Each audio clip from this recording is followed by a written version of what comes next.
Hello, and thank you for joining me in Annie Stories.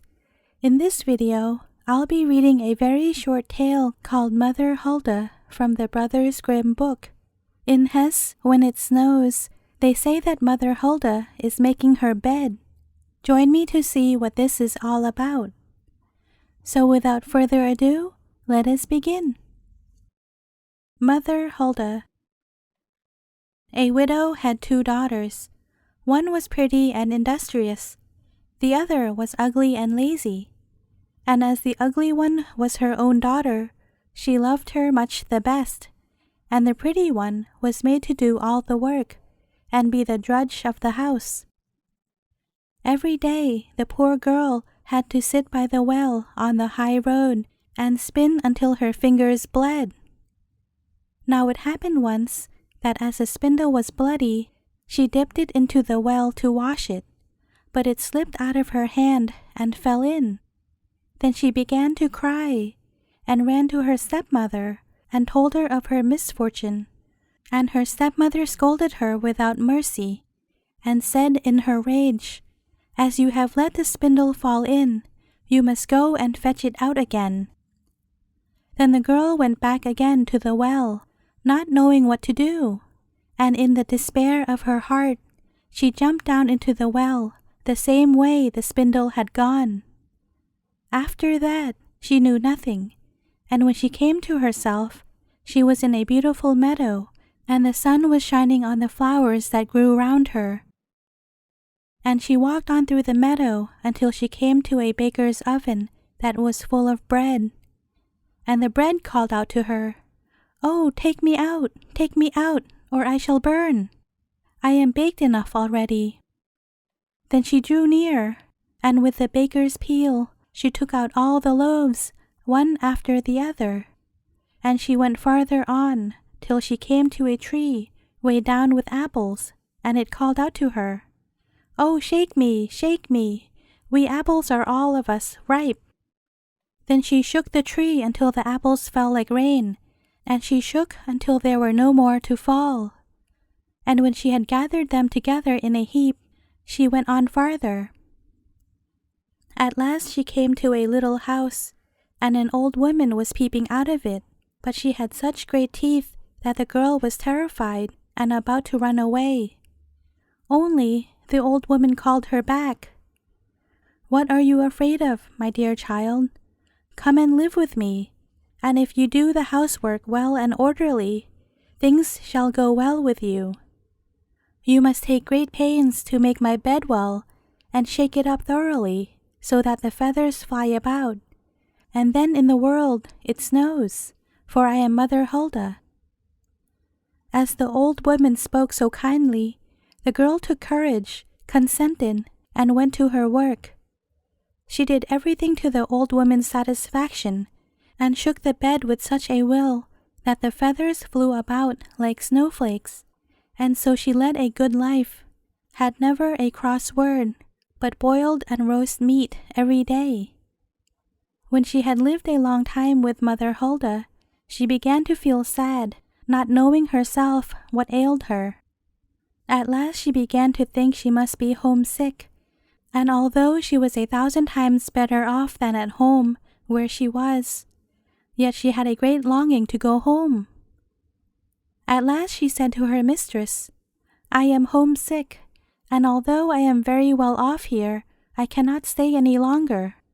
I must go back to my own home." Mother Hulda answered, "It pleases me well that you should wish to go home, and as you have served me faithfully, I will undertake to send you there." She took her by the hand and led her to a large door standing open, and as she was passing through it, there fell upon her a heavy shower of gold, and the gold hung all about her, so that she was covered with it. "All this is yours, because you have been so industrious," said Mother Hulda.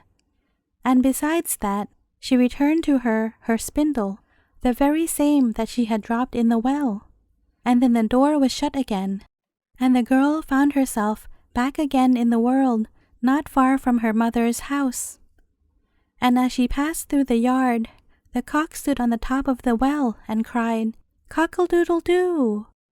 Our golden girl has come home too." Then she went in to her mother, and as she had returned covered with gold, she was well received. So the girl related all her history and what had happened to her, and when the mother heard how she came to have such great riches, she began to wish that her ugly and idle daughter might have the same good fortune. So she sent her to sit by the well and spin, and in order to make her spindle bloody, she put her hand into the thorn hedge. Then she threw the spindle into the well and jumped in herself. She found herself, like her sister, in a beautiful meadow, and followed the same path, and when she came to the baker's oven, the bread cried out, "Oh, take me out, or I shall burn. I am quite done already." But the lazy bones answered, "I have no desire to black my hands," and went on farther. Soon she came to the apple tree, who called out, "Oh, shake me, we apples are all of us ripe." But she answered, "That is all very fine. Suppose one of you should fall on my head," and went on farther. When she came to Mother Hulda's house, she did not feel afraid, as she knew beforehand of her great teeth, and entered into her service at once. The first day she put her hand well to the work, and was industrious, and did everything Mother Hulda bade her, because of the gold she expected. But the second day she began to be idle, and the third day still more so that she would not get up in the morning.